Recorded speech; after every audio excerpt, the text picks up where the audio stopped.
Hey San Diego, welcome back to the Apartment Geek, episode 52. As promised, I'm a little excited about this right now. The champagne for episode 52, marking kind of a year of videos. And it's early, but I'm gonna drink a little champagne here to toast. So cheers, and thank you for everybody who's tuned in and continue to do so. I thought it'd be appropriate today to do what I call, it's not the end of the year. I mean, we're in September, but it's the concept I was getting into thinking about 52 weeks and kind of the champagne, etc. And it was like an annual review. And I think this is appropriate now in light of us, basically apartment owners, landlords, being pinched more and more from regulation and the state of California with the money that we can make, frankly, the profits. This business is getting tougher with the regulation, so to make the money. So it's important for us to be super aware of what our expenses are. You know, the two big components of these buildings, income, expenses. And time after time, I see owners get taken advantage of by vendors. We'll talk about a couple in particular, management companies. And there's a big thing in our business, and it's called complacency. People just get comfortable. And I guess if they're comfortable, then they're maybe not worried about making the cash flow. But at the end of the day, you really do want to, these are businesses and you want to keep them profitable. And this is something for people to be extra aware of now, given all these crazy propositions that they're talking about. Proposition 21, we're actually going over to get signs that put up in our some of the acre agents' yards or houses. No on 21. Side note. So I call this kind of an annual review, if you will, in looking at what your expenses are. Insurance. If you don't do anything with insurance, it's going to go up probably every year. If you call your insurance agency and kind of talk to them, make sure you have the appropriate coverage. A lot of times that premium will go down. There's insurance agents I know of, whenever I'm going and getting a quote for a client or a building that I own or buying, this particular person's always lower for some reason. So I'm not trying to plug in this guy. He's in the Inland Empire. But if you just call, maybe you can get a better deal on insurance, fire and liability. That's a big expense. Water and sewer, that's one of the big ones. And there's not a whole lot you can do there, but maybe at the beginning of the year, you send out a letter to the tenants reminding them to conserve water usage. You can also implement RUBS, rebate utility billing system, or you could do it yourself with the formula. We've talked about that on other episodes. There's ways to get back money from the water sewer or remind tenants to conserve.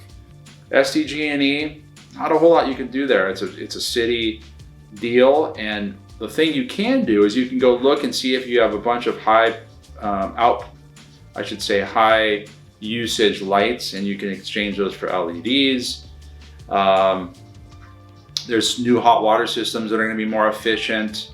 There's not a lot you can do with SDG&E, but it's something just to kind of think about. Is there anything at the property that's using too much electricity, too much gas?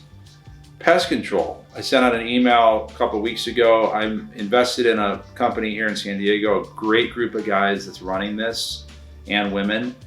Talos is the name. That's just a side deal. You don't need to go with this Talos, even though I really like them. But there's all kinds of different options out there with pest control. The big one that I'm going to mention, and I hope I don't have people from the trash company coming and knocking down my door, because I feel like this industry is kind of like dealing with the mafia, is even though now we have some choices here in San Diego, but if you don't do anything with your trash and you have a dumpster that's coming, a dumpster removal, the trash bill, I've seen the expense on trash go up and up. And a 16 unit that I own by San Diego State, it just was ridiculous through Republic. And I'm going to use them as, I think an example that was getting crazy expensive. And we ended up switching to another provider for trash. And I think it's half of what we were paying, which is crazy. And we underwrite a lot of apartment buildings and we see the trash expenses super high a lot of the time. So if you don't listen to anything in this, the one place to go and try to renegotiate or call them and complain is going to be trash rubbish removal. On-site manager, who are you paying to do on-site management? Do you need the on-site manager? What are the duties? What is he or she doing? Is it the right amount of money? Analyze that and just be comfortable with what you are paying. Do you need a manager? I just underwrote a 10-unit building this morning for a previous client, and there's an on-site manager. And one of my discussions with this person is it's probably not necessary to have this person. And again, we're going into terrain in the next coming months or years where these buildings may not be as profitable, or they may be it's going to be more difficult to sustain that profitability. So you might as well really get on top of your expenses now and get into the thinking and the habit of thinking about it. That's really all that this stuff is: awareness and getting in the habit to make intelligent decisions and check on your properties, basically. Repairs, maintenance, reserves, that's all pretty self-explanatory. If you have a laundry company, you can kind of assess how that's going. And really what this is, it's about waking up. You can get on cruise control. We love the passive component of apartment complexes, especially the ones like a lot of the ones we buy that are kind of middle income. They're not super emotional. You're not over there every 2 or 3 days talking to the tenants. They're not short-term deal. So things do get on cruise control and passive, and that's the beauty of this business. But you do need a checkup call, I'd say once a year or every couple of years, or twice a year or once a year.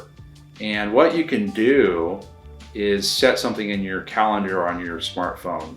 Super easy. Yearly assessment, get out your operating statement. Maybe you do it July 1, middle of the year, or you do it the first of the year. I know the first of the year I always like to go on vacation, so that probably wouldn't happen then. But figure out something that works for you. Put it in your smartphone as a reminder. Another thing you could do that I had a note to remind people of is the smoke detector CO2. A lot of being a landlord is covering your ass and protecting yourself from liability.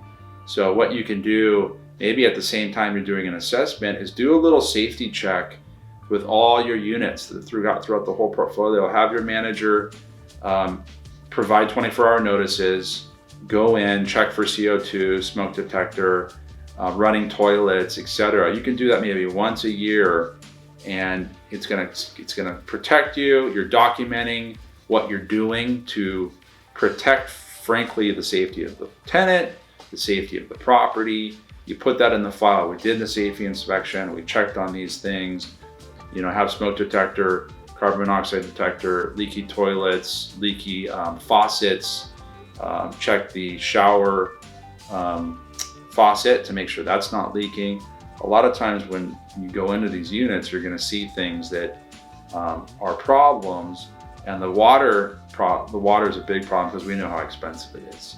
And if it leaks anywhere outside of where it's supposed to, then it's going to cause more problems. That's what water does. So annual review, it's like an assessment. Big corporations do it. It's super wise to do, and this is really just a wake-up call from kind of the beauty of owning a passive investment. And it's going to be much more important to do, as I mentioned, in light of more regulation and a harder environment to be profitable with these apartment buildings. So cheers, thanks for tuning in, and see you soon.